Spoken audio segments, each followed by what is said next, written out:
అదేవిధంగా సూపర్ 6 లాంటి కార్యక్రమాలని మన ప్రభుత్వం ఇచ్చిన హామీలని అమలు చేయడం జరిగింది.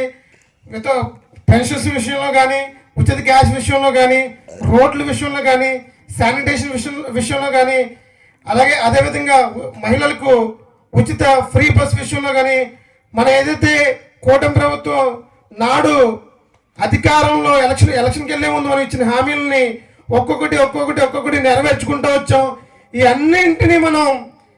ఇవన్నింటినీ మనం ప్రజలకి ఎక్స్ప్లెయిన్ చేసుకుంటూ స్థానిక సంస్థల్లో మన ప్రభుత్వం చేసిన యొక్క అభివృద్ధి పనులను చెప్పుకుంటూ ముందుకు సాగాలని చెప్పి ఎవరు కూడా డేలా పడొద్దు.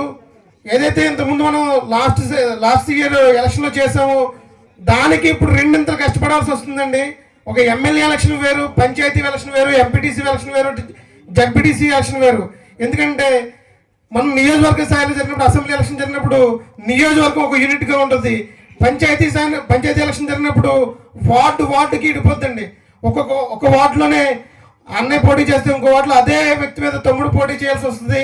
ఇదంతా కనుక మనం చాలా చాకచక్యంగా అందరినీ కలవడిగా చేసుకుంటూ వేరే పార్టీ అయినా సరే లోకల్ బాడీ ఎలక్షన్కి వచ్చేటప్పటికి అనేక ఇబ్బందులు ఉంటాయి. కానీ ప్రతి ఇబ్బందిని చూసుకుంటూ ప్రతి ఓటర్ని నిత్యం కలుస్తూ మనం ఏదో ఇంకా నోటిఫికేషన్ రాలేదు, జనవరిలో వస్తాయి, ఫిబ్రవరిలో ఎలక్షన్ వస్తాయని కాకుండా ఈ రోజు ఎలక్షన్ మనకన్నా అనే విధంగా అందరూ సంసిద్ధులై మీ గ్రామాల్లో మీ స్థాయిల్లో ఎవరైతే వ్యక్తులు ఉన్నారో, నోటుకున్న వ్యక్తులు, వేరే పార్టీ వ్యక్తులు ఉన్నారో ఎవరైనా ఉంటే కనుక వాళ్ళందరినీ మనకి ఒక దండకి పూలు ఎలా గుచ్చుకుంటూ అలాగా ఒక వరుస క్రమంలో మళ్ళీ అందరినీ చేసుకుంటే మనం స్థానిక సంస్థలు కూడా విజయం సాధించడానికి 100% నమ్మకం ఉంటుంది.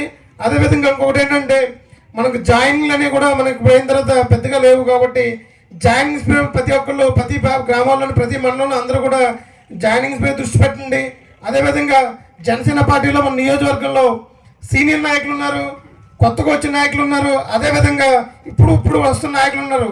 వీళ్ళందరూ ఎవరితో పరపత్యాలు పెట్టుకుంటా అందరూ కలుపుకుంటా అవసరమైన చోట ఒక అడుగు ఒకరు తగ్గాలంటే పంచాయతీ ఎలక్షన్కి వెళ్ళినప్పుడు వాళ్ళు ఎంపీటీసీ కింద పోటీ చేయాల్సి వస్తుంది, వాళ్ళు సర్పంచ్ కింద పోటీ చేయాల్సి వస్తుంది, ఒకళ్ళు వార్డు మెంబర్ కింద పోటీ చేయాల్సి వస్తుంది. మన అహంకారాలను పక్కన పెట్టి పార్టీ బాగు కోసం ఆలోచించి అందరితో కోఆర్డినేట్ చేసి అవసరమైనప్పుడు ఒక అడుగు వెనకేసైనా సరే మీ పంచాయతీల్లో పంచాయతీ ప్రెసిడెంట్ జనసేన పార్టీ తరఫున లేదా కూటమి తరఫున విజయకేతన ఎగరేసి అలాగే జడ్పీటీసీ ఎంపీటీసీ ఎన్నికల్లో కూడా అదే విధమైన స్ఫూర్తిని కనిపించాలని చెప్పి మనస్ఫూర్తిగా కోరుకుంటా ఉన్నాను. అదేవిధంగా మండల స్థాయిలో కానీ గ్రామ స్థాయిలో కానీ మీ మండల స్థాయిలో మండల ప్రెసిడెంట్, గ్రామ స్థాయిలో గ్రామాధ్యక్షులు కూడా రెగ్యులర్గా మీటింగ్స్ పెట్టిన మీటింగ్స్ కానీ మనం చేసిన కార్యక్రమాలు కానీ మీడియా మిత్రులకు తెలియజేయండి. తద్వారా మనం చేసిన కార్యక్రమాలు మనం ఎక్కడున్నామంటే బాలరాజు గారు ఇచ్చిన కార్యక్రమాలు చేసుకుంటూనే వస్తున్నాం. కానీ వాటిని మనం సర్క్యులేట్ చేయడంలో సోషల్ మీడియాలో కొంచెం వెనకంజే వేసామని చెప్పి అనుకోవచ్చు. ఇప్పుడు ఫేస్బుక్లో పోస్ట్ పెడుతున్నారు, మనం షేర్ చేయడానికి మనకు అవకాశం ఉంది కానీ మనం ముందుకు రావట్లేదు. అనేకమైన కార్యక్రమాలు చేపట్టడం జరిగింది. మన నియోజకవర్గంలో రోడ్లు అయితే సుమారు 20 నుంచి 30 కోట్ల రూపాయల వరకు రోడ్లు పోయిపించడం జరిగింది. ఇంతకుముందు అభివృద్ధి కుంటుపడిన నియోజకవర్గంలో రోడ్లు పోయిపించడం జరిగింది. అదేవిధంగా సత్యసాయిబాబా నీటికి సంబంధించి అనేక గ్రామాల్లో కార్మికులకు జీతాలు చెల్లించకపోతే వాళ్ళు పంపింగ్ అనేది ఆపేసామని ధర్నాలు చేస్తే కలెక్టర్ గారితో మాట్లాడి అది చేయించిన ఘనత చిర్రి బాలరాజు గారిది. దానికి మనందరూ సభాముఖంగా ధన్యవాదాలు తెలియజేసుకోవాలి. అలాగే నియోజకవర్గంలో ఉదయం 9 గంటల నుంచి సాయంత్రం 6 గంటలకి రోజు ఏదో కార్యక్రమం ఏదో మూల ఎమ్మెల్యే గారు తిరుగుతూనే ఉన్నారు. మనం కూడా అదే స్ఫూర్తి మన గ్రామాల్లో మనం పార్టీని అదేవిధంగా చేసిన కార్యక్రమాలను ముందుకు తీసుకెళ్తే కనుక ఖచ్చితంగా రానున్న స్థానిక సంస్థల్లో మళ్ళీ మనం విజయ దుందుబి మోగిస్తామని చెప్పి ఈ సభాముఖంగా తెలియజేసుకుంటా ఉన్నాను. అదేవిధంగా పోలవరం మండలం నుంచి చిన్న రిక్వెస్ట్ అండి, మాకు మొన్న వచ్చిన సీసీ రోడ్ల నుంచి మించి 20 crores అన్ని మిగతా మండలాలకు ఇచ్చారు.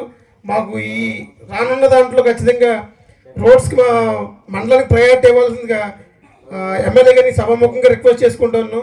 అదేవిధంగా మనకి కాలనీస్ కూడా వచ్చినాయండి. కాలనీస్ అన్నీ ఆన్లైన్ చేయించుకున్నారు. ఎవరైనా ఇంకా చేయించుకోలేకపోతే మిగతా వాళ్ళు కూడా అప్పుడు సెంట్రల్ గవర్నమెంట్ ఏదైతే ఉందో వాళ్ళు ఇంకా ఆన్లైన్ చేస్తున్నారు.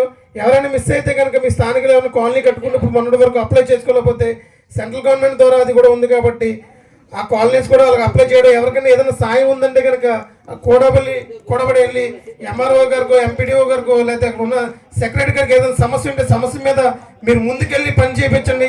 పని జరగని పక్షంలో ఎమ్మెల్యే గారి దృష్టి తీసుకెళ్తే కనుక సంబంధిత అధికారితో మాట్లాడి ఆ పని త్వరితగతిన చేసేలాగా ఆయన కృషి చేస్తారు.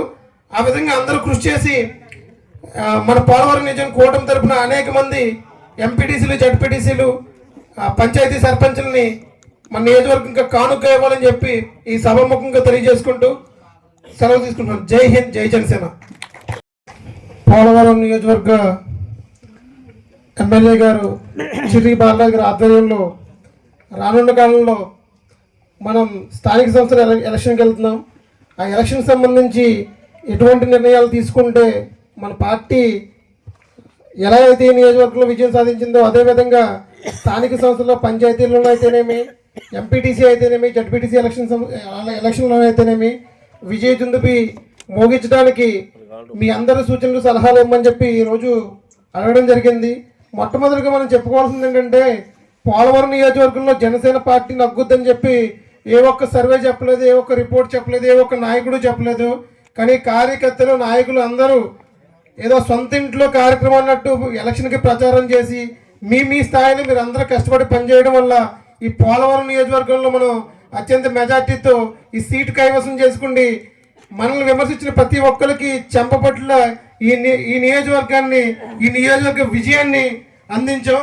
అదే స్ఫూర్తిని మీరు ఎవ్వరూ కోల్పోవద్దని చెప్పి రానున్న స్థానిక సంస్థల్లో మనం వెళ్ళాల్సింది ఏంటంటే, ఒకటి ఈ రోజుకి మనం ప్రభుత్వం స్థాపించి కూటమి ప్రభుత్వం స్థాపించి 18 నెలలు గడుస్తుంది. ఈ 18 నెలల్లో మనం గతంలో వైఎస్ఆర్సీపీ గవర్నమెంట్ అధికారంలో ఉన్న రోజున మనం చూసినటువంటి మంత్రులు అయితే ఉన్నారో, ఎమ్మెల్యేలు ఎవరైనా సరే తెల్లారితే చాలు మీడియా ముందుకు వచ్చి పవన్ కళ్యాణ్ గారిని అమ్మ అక్క ali అని తిట్టడం తప్ప రాష్ట్రానికి చేసింది ఏమీ లేదు. కానీ సంవత్సరన్నర కాలంగా మనం చూసుకుంటే కనుక అటువంటి దరిద్రం రాష్ట్రంలో పోయింది. అది ప్రజల మనసులో ఉంది. మనం అటువంటి విషయాలను జనంలో తీసుకెళ్దాం.